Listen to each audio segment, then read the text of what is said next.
Hey guys, welcome to success Dilip. मैं दिलीप कुमार, स्वागत है आपका इस वीडियो में। तो दोस्तों, एक बेहतरीन सरकारी नौकरी की वैकेंसी आ चुकी है आप सभी कैंडिडेट के लिए। वैकेंसी रिलीज की गई है कोल इंडिया की तरफ से। कोल इंडिया की एक डिस्ट्रीब्यूशन पार्ट है, जॉइंट वेंचर है, जो है आपका एनएलसी यानी कि Neyveli lignite corporation of India limited. ये जॉइंट वेंचर है कोल इंडिया का, और यहीं से आप सभी कैंडिडेट के लिए कोल माइंस जॉब्स में टोटल 239 पोस्ट पर आईटीआई इंडस्ट्रियल ट्रेनी की बम्पर वैकेंसीज आउट की गई है। एक बेहतरीन रिक्रूटमेंट है for all ITI student and diploma student. Vacancy कम नहीं है, 239 पोस्ट कोल माइंस में जॉब से निकलना बहुत बड़ी बात है। तो चलिए डिटेल नोटिफिकेशन वाइज बात करते हैं, कौन कौन से कैंडिडेट अप्लाई कर सकते हैं, कौन कौन से ट्रेड अप्लाई कर सकते हैं, इसमें एलिजिबिलिटी कंडीशन क्या है, सिलेक्शन प्रोसीजर क्या होगा, सैलरीज कितनी मिलने वाली है, किस टाइप की ये जॉब्स है, जॉब लोकेशंस कहाँ होगा, एग्जाम्स का प्रोसेस क्या होगा, यानी कि जितने भी आपके सारे प्रोसेसर होते हैं एक नोटिफिकेशंस को अप्लाई करने के लिए, सब कुछ पूरी जानकारी दूंगा। स्टार्ट करते हैं वीडियोस को। आगे बढ़ने से पहले जितने भी स्टूडेंट हैं वीडियोस को लाइक कर दें। आप अभी तक सक्सेस दिलीप को सब्सक्राइब नहीं किए हैं, so please do subscribe and hit the bell icon. अपना ब्रांच अपना ट्रेड ज़रूर कमेंट कीजिएगा। चलिए आगे बढ़ते हैं। सो गाइज, ये ऑफिशियल वेबसाइट है एनएलसी यानी कि Neyveli lignite corporation of India limited, Navratna sector यानी कि एक पीएसयू जॉब है। और ये जो वैकेंसी है रिलीज यानी एक डिपार्टमेंट, ये कोल इंडिया का ज्वाइंट वेंचर है। आप यहाँ पर देख सकते हैं, ये डिटेल एडवर्टाइजमेंट रिलीज की गई। Engagement of PAP for Neyveli units as a industrial training, यानी कि जो रिक्रूटमेंट आउट की गई है वो पीएपी पर्सन। अब पीएपी क्या है, अब आपको डिटेल एडवर्टाइजमेंट में बताता हूँ। ये गाइस डिटेल नोटिफिकेशन है NLC India limited recruitment cell HR department corporate office, जो हेडक्वार्टर है तमिलनाडु है। तो जितने भी कैंडिडेट का ऑलमोस्ट सिलेक्शन होगा वो साउथ इंडिया में ही होगी। इनके बहुत सारे ब्रांच हैं साउथ इंडिया में, बहुत सारे माइंस हैं। अप्रॉक्सीमेटली तमिलनाडु में आपकी पोस्टिंग होने की पॉसिबिलिटी है। वैकेंसी रिलीज की गई, आप देख सकते हैं टेक्निकल की इंडस्ट्रियल ट्रेनिंग। ये जो वैकेंसी है माइंस में वैकेंसी रिलीज की गई, क्योंकि आईटीआई की वैकेंसी मैं बता रहा हूँ 139 पोस्ट सिर्फ आईटीआई के लिए है। डिप्लोमा के लिए टोटल 100 वैकेंसीज है। आईटीआई स्टूडेंट के लिए mines and mines support service में जॉब लगेगी, यानी कि वही आपका कोल माइंस में लगेगी। वैकेंसी नवरत्ना सेक्टर से रिलीज की गई है। बट एक्चुअली जो कैंडिडेट हैं आप देख सकते हैं, फॉर्म प्रोजेक्ट अफेक्टेड पर्सन होना चाहिए, यानी कि पीएपी एरिया से आपका होना चाहिए लोकेटेड, तभी आप अप्लाई कर सकते हैं। यानी कि एक पीएपीएस क्या होता है कि लोकेशन मैटर नहीं करता है इसमें यार, यानी कि प्रोजेक्ट अफेक्टेड पर्सन होना चाहिए इस डिपार्टमेंट की तरफ से। जो एनएलसी जहाँ पे प्लांट है उसका प्रोजेक्ट से आपका विदाउट जैसे लैंड हो गया या फिर किसी प्रकार से अफेक्टेड है, तो बिल्कुल आप अप्लाई कर सकते हैं। एनएलसी में आप सभी कैंडिडेट के लिए बेहतरीन रिक्रूटमेंट आउट की गई है। ये एक ट्रेनी की रिक्रूटमेंट है, यानी कि इंडस्ट्रियल ट्रेनी की वैकेंसीज है। और ये ट्रेनिंग ड्यूरेशन जो आपकी होगी वो 3 ईयर की ट्रेनिंग आपकी होने वाली है। इसे ना कोई कॉन्ट्रैक्ट जॉब समझे, ना कोई अप्रेंटिसशिप, एक प्रकार की ट्रेनिंग है जिसमें बेहतरीन सैलरी आपको प्रोवाइड की जाएगी। पहले देखते हैं डिप्लोमा स्टूडेंट के लिए industrial training SME and technical O&M जो ब्रांच है उसमें वैकेंसीज है, जिसमें कि डिप्लोमा इंजीनियरिंग अप्लाई कर सकता है। कोर्स मिनिमम 3 ईयर की ड्यूरेशन होनी चाहिए। In case of diploma lateral entry candidate जो 12th पास करके क्वालिफिकेशंस मिनिमम 2 ईयर ड्यूरेशन किया है, वो भी कैंडिडेट अप्लाई कर सकते हैं। अगर आप आईटीआई पास करके अपने डिप्लोमा किए हैं तो भी आप अप्लाई कर सकते हैं। टोटल 100 वैकेंसी रिलीज़ की गई है आप डिप्लोमा वालों के लिए। नेक्स्ट रिक्रूटमेंट है इंडस्ट्रियल ट्रेनिंग में फॉर माइंस। माइंस में वैकेंसीज है, इसकी भी जॉब ट्रेनिंग 3 साल की होगी। इसमें 10th पास प्लस आईटीआई की सर्टिफिकेट होनी चाहिए। एनी इंजीनियरिंग ब्रांच यानी कि ऑल ट्रेड से कैंडिडेट अप्लाई कर सकता है। बट इंजीनियरिंग है तो इंजीनियरिंग से रिलेटेड होना चाहिए। ये नहीं कि कारपेंटर वाला अप्लाई कर सकता है या टर्नर वाला अप्लाई कर सकता है, इस तरह से ब्रांच अप्लाई नहीं कर सकते। सीट मेटल वर्कर ये सब सारे ब्रांच नहीं एलिजिबल हैं। ब्रांच मेरी बात सुन लो, इलेक्ट्रिशियंस हो गया, फिटर हो गया, इलेक्ट्रॉनिक मैकेनिक हो गया, वेल्डर हो गया, या फिर आप देख सकते हैं जैसे कि आपका मशीनिस्ट ट्रेड हो गया।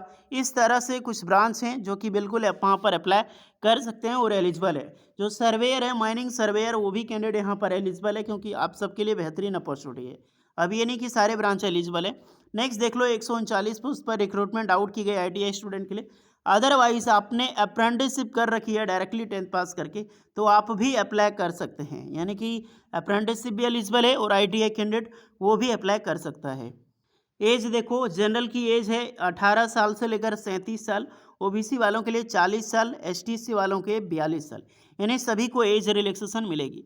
सैलरीज देखो तो इंडस्ट्रियल फॉर डिप्लोमा कैंडिडेट के लिए 3 साल तक आपकी जॉब ट्रेनिंग होगी। फर्स्ट ईयर में 18,000, सेकंड ईयर में 20,000, थर्ड ईयर में आपको 22,000। और आईटीआई स्टूडेंट के लिए फर्स्ट ईयर में 14,000, सेकेंड ईयर में 16,000, थर्ड ईयर में आपको 18,000। हालांकि इससे पहले भी रिक्रूटमेंट एनएलसी की तरफ से आ चुकी है। अब इसके बाद काफ़ी सारे कैंडिडेट को ऑलमोस्ट निकालती है और बहुत सारे कैंडिडेट जो प्रेफरेबल होते हैं उनको दोबारा से बुलाया जाता है। उन्हें अच्छा आराम से इसी तरह ट्रेनिंग चलती रहती है, जिसमें हाईली पैकेज के साथ आपको जॉब्स दिया जाता है, यानी कि नेक्स्ट टाइम आफ्टर ट्रेनिंग के बाद। मोड ऑफ सिलेक्शन प्रोसीजर की मैं बात करूं तो रिटन टेस्ट के माध्यम से आपका सिलेक्शंस होगा यहाँ पर, यानी कि एग्ज़ाम्स होता है। 100 मार्क्स का एग्ज़ाम्स लिया जाता है गाइस। तो जो भी कैंडिडेट एलिजिबल हैं ध्यान रखना कि आपका एग्ज़ाम्स होगा तभी आपकी सिलेक्शंस होगी।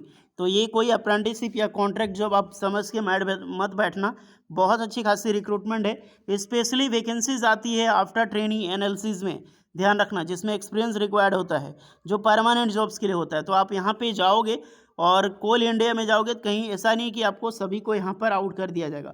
ऑनलाइन इंडिया, ऑल इंडिया के कैंडिडेट एलिजिबल है, बट पीएपी पर्सन होना अनिवार्य है। एक चीज़ का ध्यान रहे, ऑल इंडिया ये आप देखें ना, क्योंकि अगर आप पीएपी यानी कि प्रोजेक्ट अफेक्टेड पर्सन ना है तो अप्लाई आप नहीं कर सकते।